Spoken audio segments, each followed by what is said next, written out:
दर्द हम बताएंगे, दर्द का ऐसे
क्या है और फिर जो प्रशासन कह रही है और जो पीड़ित पक्ष कह रहा है, दोनों के बयान में तालमेल क्यों नहीं बैठता है? क्या पीड़ित पक्ष लगता है आपको कि बयान जो है स्वतंत्रता से नहीं दे पा रहा है या स्वतंत्रता से दे पा रहा है? असली मसला क्या है?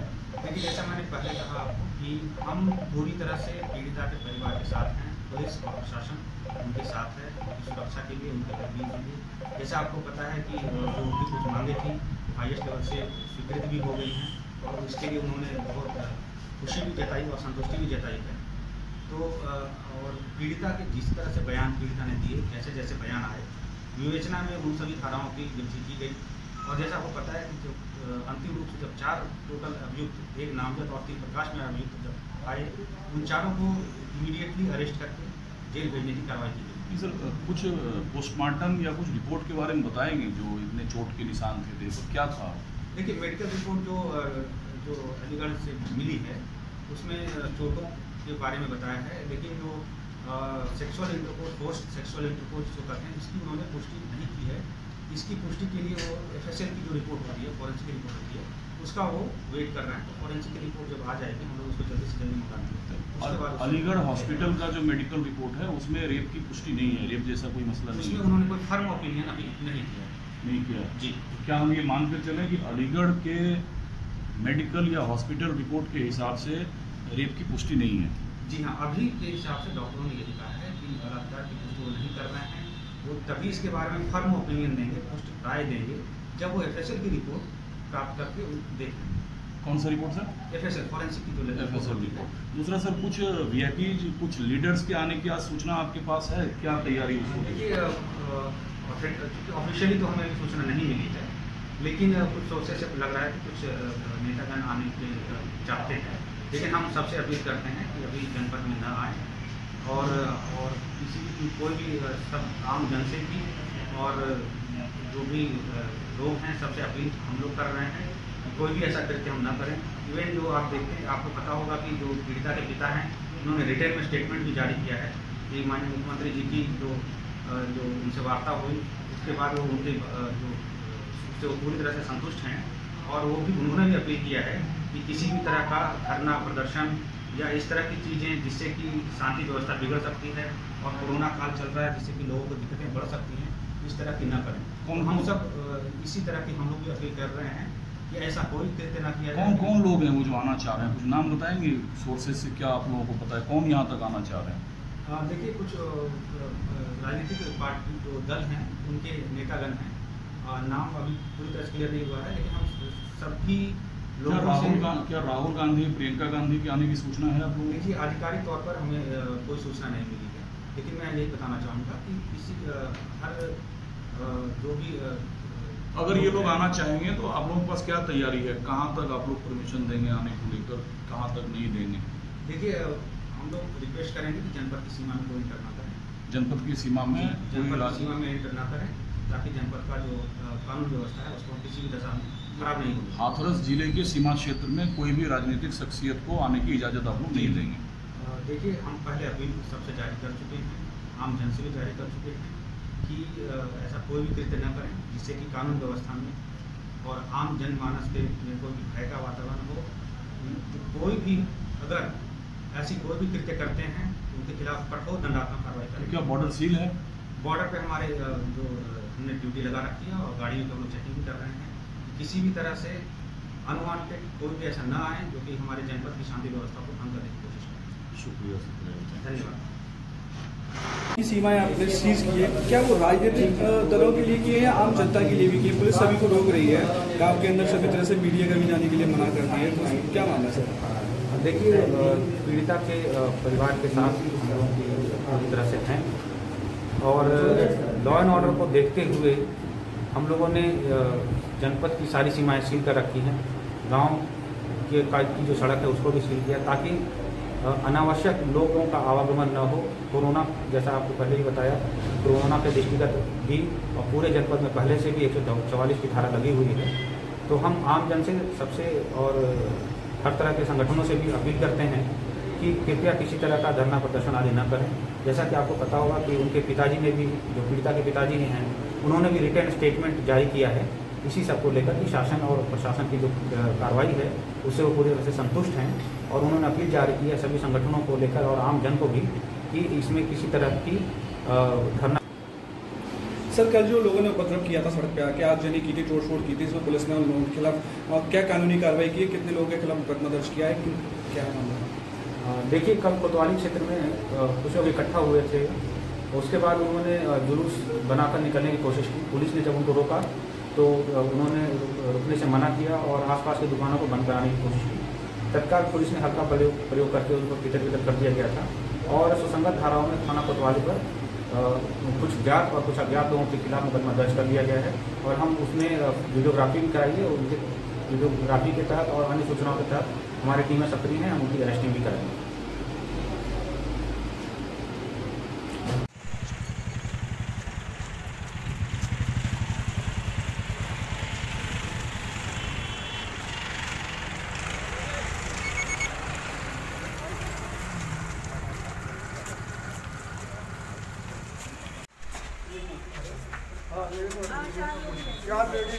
चार लेडीज जाएंगे भैया और कोई नहीं जाएगा। बस बंद कर दो कोई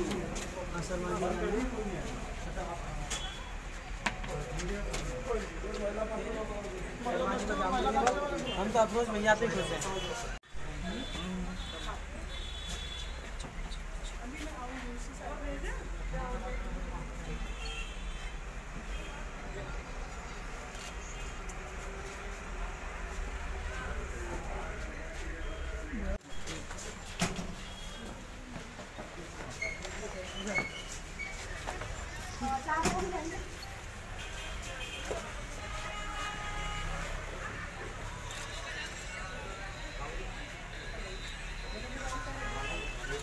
भैया भी बात कर रहा हूँ, खबर चल रही है।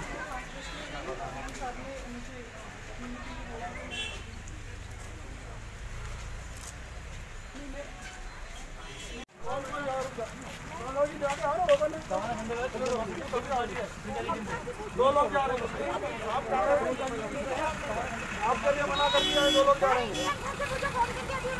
चलो 3 लोग जाओ, बाकी अब कोई नहीं जाएंगे। चलो आप जाओ, आ जाओ जी, अब बाकी रोक दो सबको, कोई नहीं जाएगा। हमेशा हम शर्मिंदा है, मेरे कातिल जिंदा है। हमेशा हम शर्मिंदा है, मेरे कातिल जिंदा है। हमेशा हम शर्मिंदा है, मेरे कातिल जिंदा है। हमेशा हम शर्मिंदा है, मेरे कातिल जिंदा है। हमेशा हम शर्मिंदा है, मेरे कातिल जिंदा है। हमेशा हम शर्मिंदा है, मेरे कातिल जिंदा है। हमेशा के हत्यारों को फांसी दो। उनका जिन्होंने लड़की का न्याय किया है, इनकी हड्डी तोड़ दी, इसकी चीन काट दी।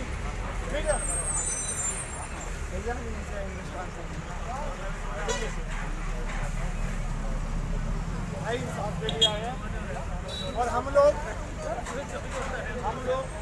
एक ऐसा इंसाफ के लिए बस यहाँ से मिलने का हक तो हमारा बनता है। ऐसा अन्याय इस देश के अंदर, आप लड़की को ऐसे मार देगा तो भाई वो सुनने वाला नहीं। एक के बाद एक हादसा, एक के बाद एक भाई देखो, पार्टी का नाम मत लीजिए। देखो मेरी बात, पार्टी का नाम मत लीजिए। पार्टी ने कहा था पार्टी की कोई बात मत करो। ऐसे वहाँ बैठो, हम आदमी पार्टी के कर रहे हैं, वहाँ पे जो भी लगा प्रदर्शन कर रहे हैं वहाँ। अरे आप इंसाफ मांगना है तो इंसाफ मांगिए ना।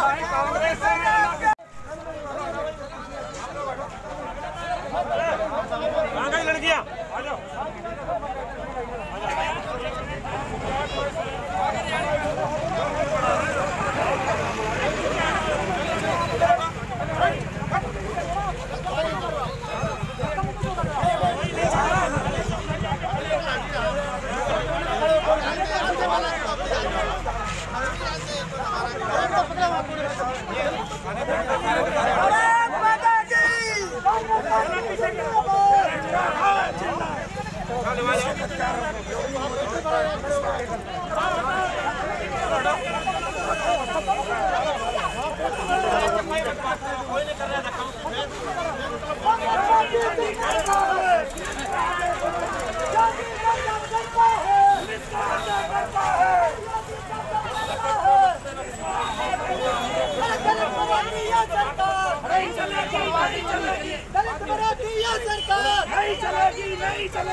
नहीं चलेगी।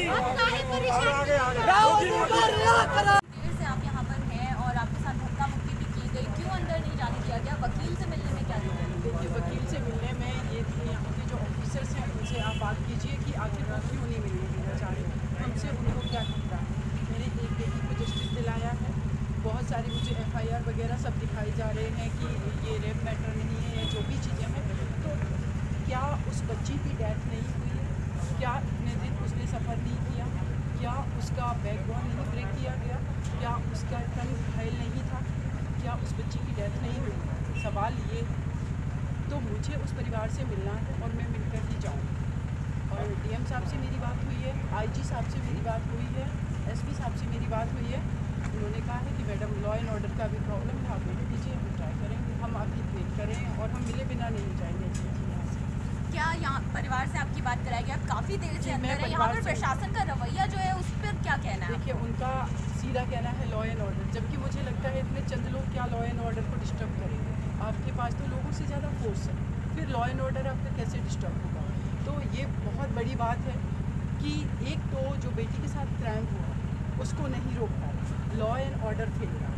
अब जब लॉ एंड ऑर्डर आगे आपका फेल ना हो, किसी बेटी के साथ क्राइम ना हो, उसके लिए लोग प्रोटेस्ट करना चाह रहे हैं, फैमिली का सपोर्ट करना चाह रहे हैं। वो जो क्रिमिनल माइंडसेट के लोग हैं उनको एक मैसेज देना चाह रहे हैं कि जो लोग ऐसे क्राइम ना करें। मेरे साथ लॉयर हैं अब सबसे पहले आपका जो मन करे वो बनवाओ।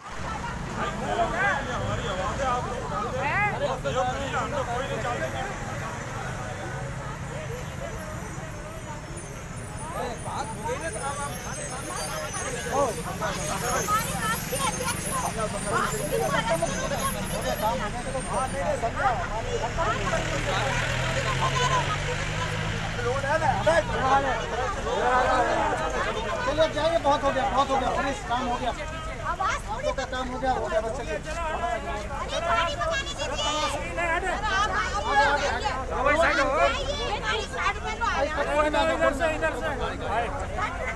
अरे ये हटाओ यहाँ से, तमाशीन जो है चलो हटाओ। अरे कोई नहीं घबरा रहा, मैडम चाहिए।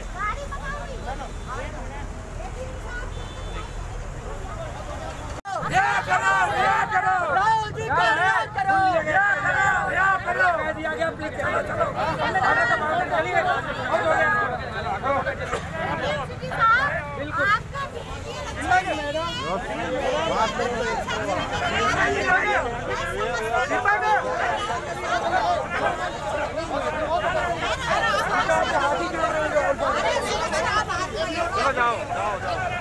जाओ।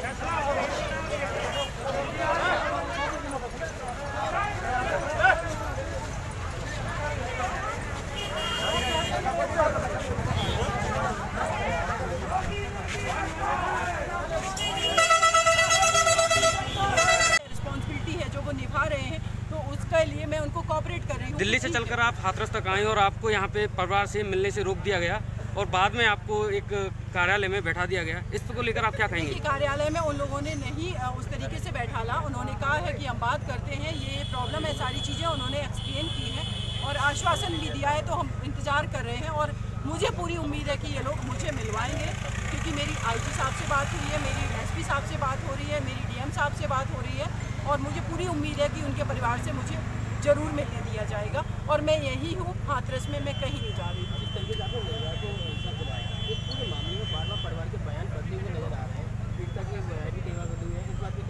देखिए, ये जो भी इन्वेस्टिगेशन होगा, एसआईटी भी गठित की गई है, चार्जशीट फाइल होगी, उसमें मैं सारी चीज़ें उसको देखूंगी और पीड़िता के परिवार से भी मिलूंगी, क्योंकि जस्टिस होना चाहिए।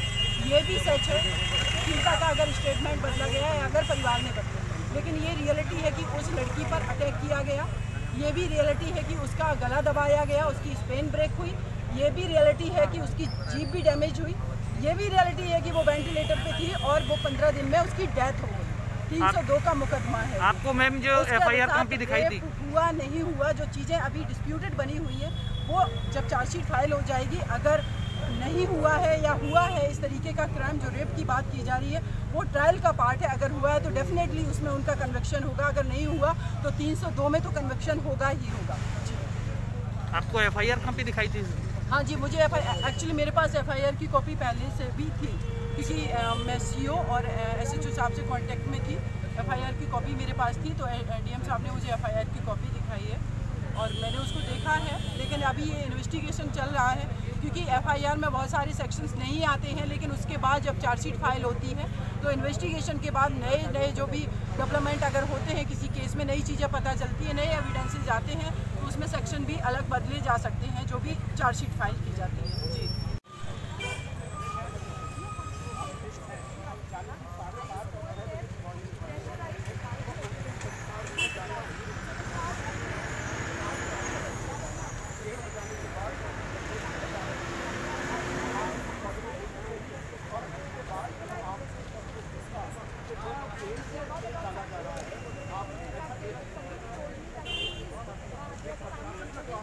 लाइव चल रहा है कि हो रहा है?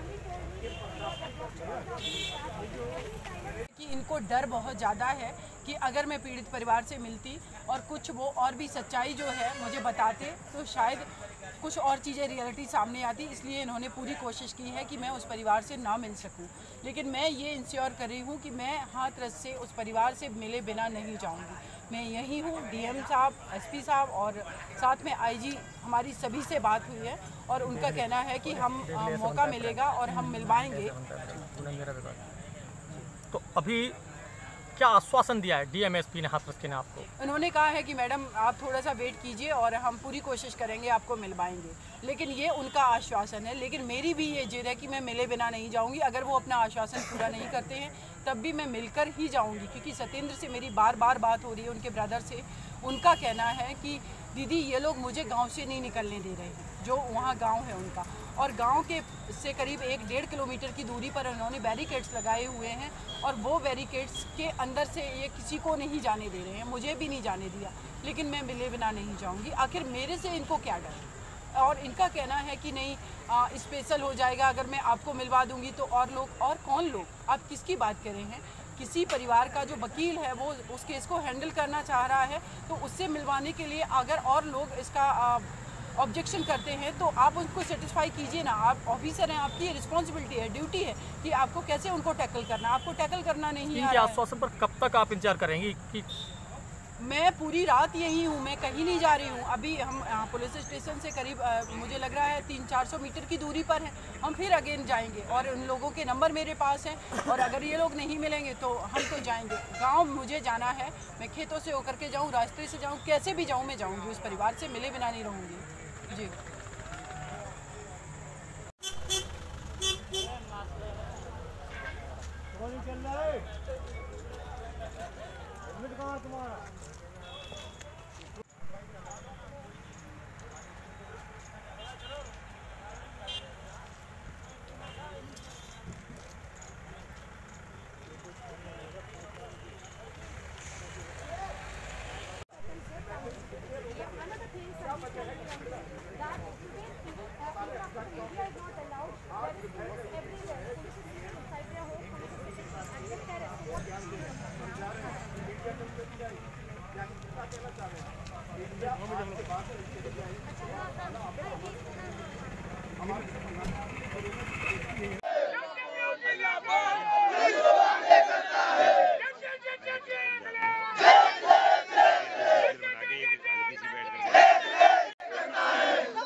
बात करेंगी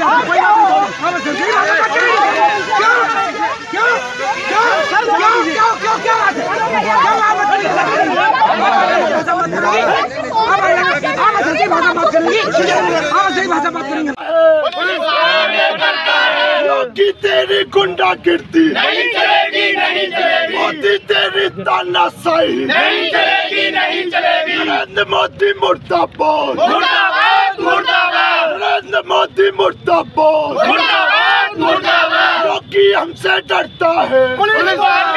उत्तर प्रदेश में सिर्फ योगी महिला इंचार्ज भी हो, उत्तर प्रदेश की अधिवक्ता की भी इंचार्ज हो, मुझे मिलने नहीं कोई बात हमारी आपसे कोई लड़ाई नहीं है, सिर्फ हम वहाँ पर जाना चाहते हैं, उनके दुख में शरीक होना चाहते हैं। आप चाहे तो अपने लोग भी भेज सकते हैं, हम वहाँ कोई हंगामा नहीं करते, मगर आप किसी की स्वतंत्रता थोड़ी। हमें पकड़ लो भैया,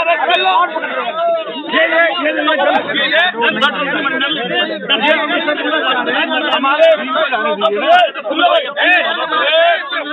10 लोगों का प्रतिनिधिमंडल 2 दिन से 48 घंटे से है, 48 घंटे हो गए, बॉडी आ रही थी यहाँ पर। हम सिर्फ अधिकारी लोगों से कह रहे थे कि हमारा एक आदमी भेज दो। कर रहे हैं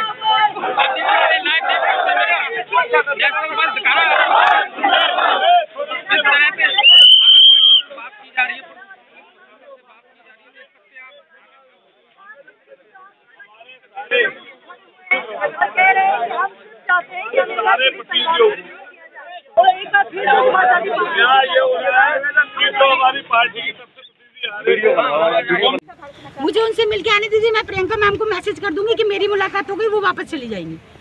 आपको मालूम है वो पैदल आ रही हैं और मैं उन्हीं के साथ हूँ जनरल सेक्रेटरी, मैं उनको मैसेज कर दूंगी, वो वहाँ रोक देंगी, मगर कम से कम हमें तो मिलने दीजिए। इतनी सत्ता का क्यों निभा रहे हैं? आज कुछ दिन की सरकार है, फिर हम आ जाएंगे, फिर क्या होगा? आप भी सुनेंगे तो ये गलत है ना। घर पे कोई भी चौड़े में आ सकता है। ये डरते हैं, ये मिलने नहीं दे रहे क्योंकि इनकी सरकार की पोल खुल जाएगी, इसलिए इतना सारा पुलिस फोर्स आप देख रहे हैं कि लगा रखा है। क्यों लगा रखा है? हम तो कोई लाठी डंडे लेके नहीं आए, हम तो मिलना चाहते हैं उस परिवार से, उनका दुख बांटना चाहते हैं। वहाँ प्रियंका जी के लिए आपने पूरे उत्तर प्रदेश का फोर्स लगा दिया है। यहाँ मैं जिस तरह से भी पहुँच पाई यहाँ तक आई, तो आप एडीएम साहब और सारे फोर्स लगा हुआ है। क्या न्याय व्यवस्था है? क्या हमें आजादी से बोलने का अधिकार नहीं है इस हिंदुस्तान के? हमें शर्म आती है कि हम इस उत्तर प्रदेश के निवासी हैं जहाँ पर हमें अपनी बात कहने का अधिकार नहीं है। दुख होता है कि इस जाने नहीं देंगे पुलिस वाले, तब क्या करेंगे? मैं जाऊंगी। आप यहाँ धरने पे बैठी हैं, क्या मांगे आपकी? आप यहाँ क्यों धरने पे बैठी हैं? आप बताइए, न्याय प्रणाली की बदतमीजी की इंतहा है। आप किसी को किसी पीड़ित परिवार से मिलने क्यों नहीं दे रहे? वहाँ रास्ते में प्रियंका गांधी का रास्ता रोका गया, वो पैदल चल रही है। यहाँ हम जिस तरह से भी पहुँच सके यहाँ पहुँच रहे, क्यों नहीं जाने दिया जा रहा है? आखिर योगी सरकार को डर किस बात का है? अगर तुम सही हो, तुमने सही किया उस बच्ची के परिवार के साथ, तो क्यों नहीं मिलने दे रहे हो? हम सिर्फ संतावना देने जा रहे हैं, हम सिर्फ मिलने जा रहे हैं। इतना फोर्स लगाने की क्या जरूरत है? खुद एडीएम सिटी साहब नहीं जाने दे रहे, फोर्स लगा रखा है। क्यों इतने थानों की फोर्स लगाने की जरूरत है? हम लड़ने नहीं जा रहे, हम सिर्फ उस परिवार से मिलने जाना चाहते थे। क्यों नहीं मिलने दिया जा रहा है? नहीं मिलने दिया जाएगा तो हम यही बैठेंगे, चाहे जो हो जाए। पुलिस बदतमीजी करना चाहती है, लाठी चार्ज करना चाहती है, हम तैयार हैं। हम पहले भी लाठियां खाते रहे, न्याय के लिए हम लड़ते रहेंगे। क्या लगता है आपको प्रशासन आपको क्यों मिलने नहीं दे रहा है? क्योंकि डर है, प्रशासन गलत है, प्रशासन को डर है। उस बच्ची की मौत इनके कारण हुई, इन्होंने उसको इलाज के लिए नहीं भेजा। जब उसकी बिल्कुल मौत के कगार पे वो बच्ची पहुंच गई, तब आपने उसको दिल्ली भिजवाया। अब उसके अंतिम संस्कार आपने उसके परिवार वालों को नहीं करने दिया। क्यों? क्यों? क्या डर था आपको? क्यों बचाने की कोशिश की जा रही है उन हत्यारों को? क्यों उनको फांसी के हमारे हवाले कर दे, हम चौराहे पे मार देंगे? क्यों नहीं दिया जा रहा है?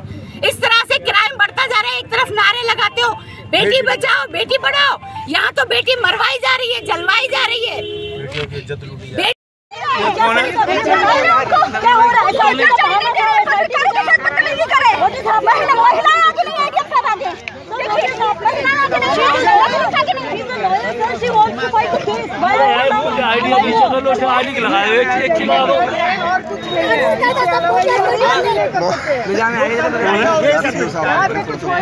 अरे ये कैसा गांव हो गया ऐसा?